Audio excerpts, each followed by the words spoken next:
بسم الله الرحمن الرحيم والحمد لله رب العالمين وصلى الله على محمد وآل محمد الأئمة والمهديين وسلم تسليما. Dans le Sahih al-Bukhari, le volume numéro 1, l'édition de Nour toujours, ou hadith numéro 34. Le prophète sallallahu alayhi wa alayhi a dit: 4 choses, lorsqu'elles se rencontrent chez un individu, en font un parfait hypocrite. Celui chez qui se trouve une seule de ces 4 choses sera atteint d'hypocrisie jusqu'au moment où il en sera débarrassé. Voici les 4 choses. Trahir la confiance que l'on a inspirée, mentir quand on parle, manquer à l'engagement pris et être de mauvaise foi lorsqu'on conteste. والنبي عليه الصلاة والسلام نص على هذا في حجة الوداع: تركت فيكم ما إن تمسكتم به لن تضلوا كتاب الله وسنتي. أريد أن آخذكم إلى كتاب الله وصحيح سنة محمد صلى الله عليه وسلم، وأن نكون جميعا على قول النبي: تركت فيكم ما إن تمسكتم به لن تضلوا بعدي أبدا كتاب الله وسنتي.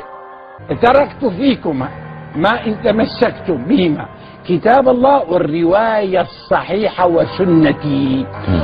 ولنعتصم بكتابه وسنة رسوله عليه الصلاة والسلام، فهما العصمة من الفتن والعصمة من المحن بإذن الله. ونتبع نحن وأنت ما جاء في كتاب الله وسنة رسول الله صلى الله عليه وسلم. ولله الحمد، أهل السنة أهل حجة، ومعهم كتاب الله وسنة النبي صلى الله عليه وسلم. رسالته هو عليه الصلاة والسلام كتاب الله وسنة نبيه، وهذا الحديث الذي ذكره ليس صحيحا كتاب الله وآياته، ولا يوجد في صحاح المسلمين. Numéro 6, au hadith numéro 3786.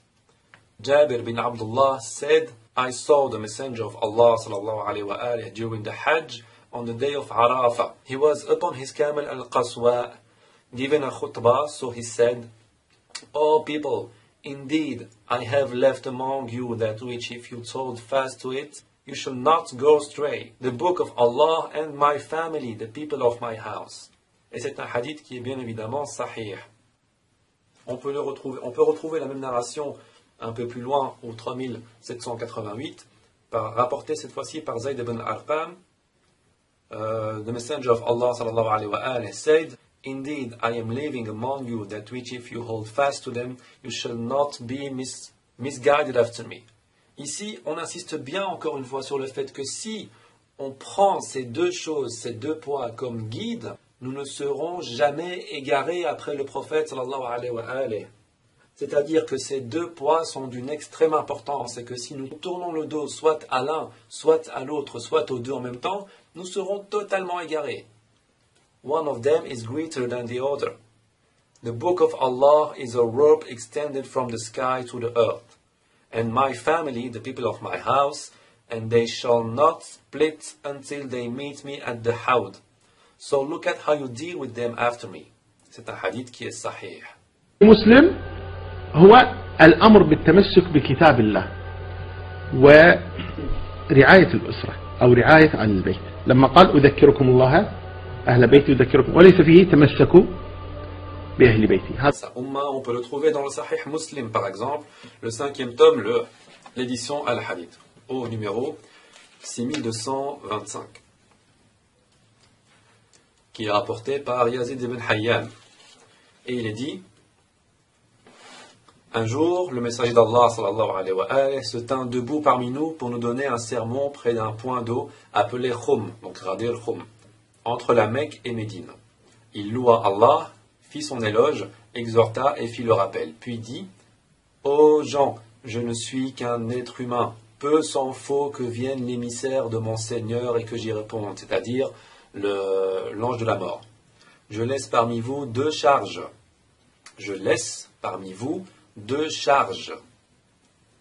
La première est le livre d'Allah, contenant la droiture et la lumière. Prenez donc le livre d'Allah et tenez-vous-y. Il recommanda le livre d'Allah et y exhorta. Puis dit: Et les gens de ma maison, je vous rappelle Allah concernant les gens de ma maison. Je vous rappelle Allah concernant les gens de ma maison. Je vous rappelle Allah concernant les gens de ma maison. 3 fois, et nous savons ce que cela veut dire lorsque le prophète sallallahu alayhi wa alayhi répète une chose 3 fois, c'est l'importance absolue. d'Ibn Kathir, donc exégèse du Coran de Ismaïl ibn Kathir, la traduction de Harkat Abdo, le volume numéro 4, édition Dar al-Kutub al-Ilmiya. Et nous pouvons trouver donc à la sourate numéro 42, le verset numéro 23, dit « Je ne vous demande pour cela nul salaire, mais seulement la sympathie due aux proches. » Et l'interprétation est la suivante. « Eux, dit l'autre, est-ce vous ?» « Oui, dit Ali ibn al-Hussein. En outre, il a rapporté que l'envoyé sallallahu alayhi wa alayhi a dit dans son discours de Ghadir Khum « Je laisse parmi vous les deux arrois, le livre de Dieu et ma famille. Ils ne se sépareront pas jusqu'à ce qu'ils viennent à moi au bassin. » Il est aussi rapporté qu'il a dit « Ô gens, je laisse parmi vous ce à quoi, si vous vous tenez, vous ne serez jamais égarés. » Donc si on se tient à ces deux poids, je le répète encore, nous ne serons jamais égarés. Le livre de Dieu et ma famille, la famille de ma maison. Combien d'entre vous ont suivi la guidance de la famille de la maison du prophète sallallahu alayhi wa sallam? Combien d'entre vous l'ont délaissé? Tous les textes vont dans ce sens. Alors, mis à part le fait que ce hadith est cité par toutes les sources importantes, il est aussi rapporté par plus d'une vingtaine de compagnons différents. Ce n'est pas la même origine. Ce hadith est donc très imposant. Il est impossible d'y faire face ou de fermer les yeux dessus. Les deux poids de guidance, donc nos deux guides après la mort du prophète sallallahu alayhi wa alayhi, sont le Coran d'une part et les Ahlul Bayt d'une autre part. Alors là, on se trouve devant une situation paradoxale.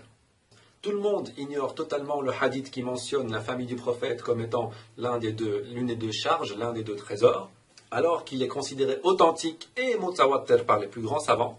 Mais lorsqu'on leur parle du hadith qui dit que les deux poids sont le Coran et la sunna du prophète, alors là, il est mondialement connu, alors que ce hadith n'est rapporté par quasi aucune source valable. Il est donc clairement question de désinformation. On essaie de nous glisser sous le nez des informations qui sont fausses, on essaie de nous endoctriner avec cela, on nous ment depuis le départ dans les écoles, dans les émissions, dans les biographies, etc., en nous faisant croire que le prophète sallallahu alayhi wa alayhi aurait dit « Je vous laisse le Coran et ma sunna », alors que tous les textes authentiques vont dans un autre sens qui prouve bien que le prophète sallallahu alayhi wa alayhi a réellement dit « Je vous laisse deux choses, le Coran et mes Ahlul Bayt ». Sahih al-Bukhari, tome 1, hadith 106. J'ai entendu Ali alayhi salam dire, le prophète que la paix soit sur lui et sa famille a dit, ne mentez pas sur mon compte, car celui qui ment sur mon compte n'a qu'à entrer dans le feu. السلفية حقا هم الذين اتبعوا كتاب الله وسنة نبيه صلى الله عليه وسلم. أنا أدعوكم أيها الناس أن تنقذوا أنفسكم من فتنة هؤلاء العلماء غير العاملين الضالين المضلين. تدبروا حال الأمم التي سبقتكم. هل تجدون أن العلماء غير العاملين نصروا نبيا من الأنبياء أو وصيا من الأوصياء؟